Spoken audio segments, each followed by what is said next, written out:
Now, what do you want me to talk about? You're supposed to say that before I push the play button It doesn't or the matter. record button. I've been asked many times, when I talk about how he is a dear friend of mine, how does that happen? How does that work? Well, it actually goes back to the day that I trapped him. Like I said, a farm up in Wyoming was threatening to shoot him, and I was called in to rescue him. This is a full-grown wild eagle. It took me about a week to bring him down to a bait station where I had food for him. Once I was able to trap the eagle, then the next thing is getting back to Utah here, getting back to my home, and then start the process called manning. Now I have to start a falconry program because these are never pets. This is not supposed to be a pet. It would be absolutely horrible if this eagle was not allowed to fly free and to hunt like a wild eagle.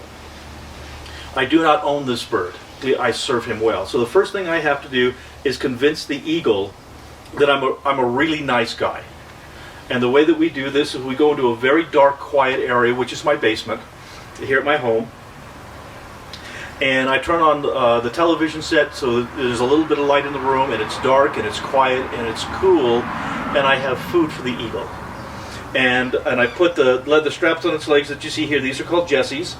And I put the leather straps on, and then I sit in a nice comfortable chair, and we stay there until the eagle eats. And so we sit there all day, and with the eagle on my arm, and the whole time the eagle's on my arm, it's very frightened and doesn't understand what's going on. And I talk to the eagle very gently. I stroke him very, very, very gently, and I try to convince him I'm a really nice guy, and by the way, I've got food right here for you. This process is called manning, and the eagle stays with me through the entire stress of its first few days in captivity. And so he's upset, he's scared, he doesn't know what's going to happen to him, and it's a gentle touch and a soothing voice. Now, if he reaches down and bites a big chunk of flesh out of my hand, the only thing I can do is say, ouch, and ask my wife to bring me a Band-Aid, because he is wild. And I sat with this eagle for 3 days and 3 nights, quietly downstairs, trying to soothe him and touching his feet and saying, I've got food here for you. And after 3 days and 3 nights, my eagle finally decided, well, first, I'm not hurting him anymore at all, and secondly, there's food and he's hungry. And so he reaches down and starts to eat. And he eats all that he wants. And after he has that nice big meal, then we take the eagle and we put him in one of our chambers that we have here. And we put him in a dark chamber where it's cool and it's quiet and it's dark. And then I go out several times a day, and I walk into the chamber very quietly and very gently, and I have food for him, and I pick him up and I have food on the glove, and he starts to eat. And after a few days, the eagle starts to decide, this isn't quite so bad. He hasn't hurt me. It's not too scary. He's very gentle with me, and he's giving me food. So the way to an eagle's heart is through his stomach.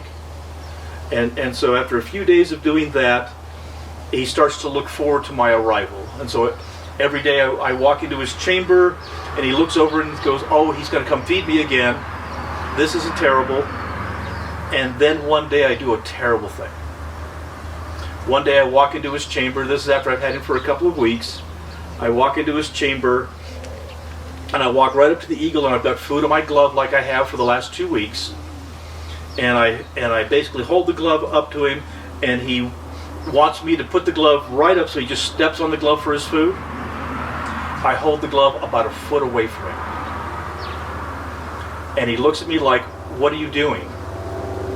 Why don't you hand me my food? And I tell my eagle in a very gentle voice, I says, Guy, you have to jump to my glove for your dinner. My eagle looks at me like, why aren't you just handing me my food? And so I tell my eagle, I says, you have to step onto the glove, jump a foot to the glove for food. And my eagle says, what? I says, just 1 foot to my glove and I will feed you. And my eagle is wondering why I'm demanding that he takes a little 1 foot jump to the glove. And then after a few minutes of coaxing, the eagle then jumps to my glove for his food, and he has his breakfast. And so the second day I walk into the chamber again, and I have his food on my glove, and I stop a foot short, and my eagle jumps a foot to the glove. And then we start to extend that distance from a foot to 3 feet to 6 feet to 10 feet to 20 feet.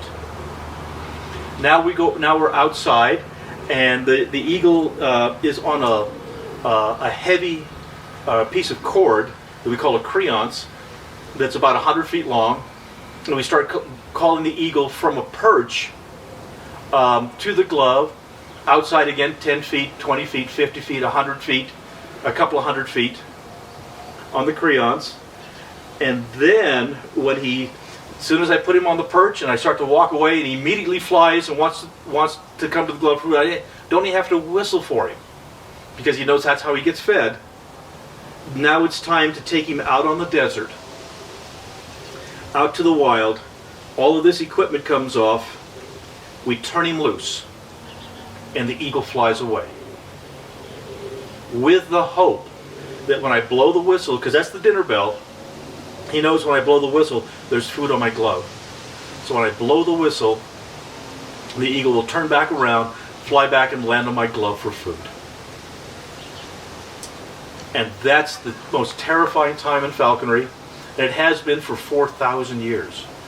And that means that the eagle believes in me and is confident in me, and the eagle will start to come back. As I said before, I don't own this bird. This is a completely wild eagle, and he gets to fly free, and he can leave whenever he wants. But because I make his life easier, and I'm kind and gentle to him, it's his decision whether he comes back or not. And he and I have been together for about 15 years now. And so the falconry process, that is what develops the friendship that we have with these animals. Like I said, this is the hunter. I'm his dog. I'm a really good dog, so he keeps me. And the only thing that I worry about with this eagle is that we do fly him through the courtship season. Now the courtship season is the end of January, first part of February is when they start looking for a mate.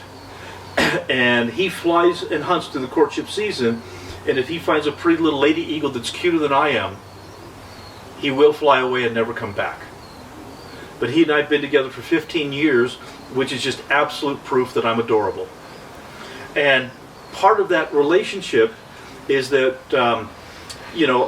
every morning I wake up, I get outside, I walk into his chamber, I pick him up, I give him a big hug, and cuddle with him for a few minutes and tell him he's a good boy, and I give him a bath pan full of fresh water and give him food, and we start our day. If I don't come in and see him first thing in the morning, he'll sit there and whistle for me until I come and see him. And so that's a pretty good sign that he's pretty attached to me.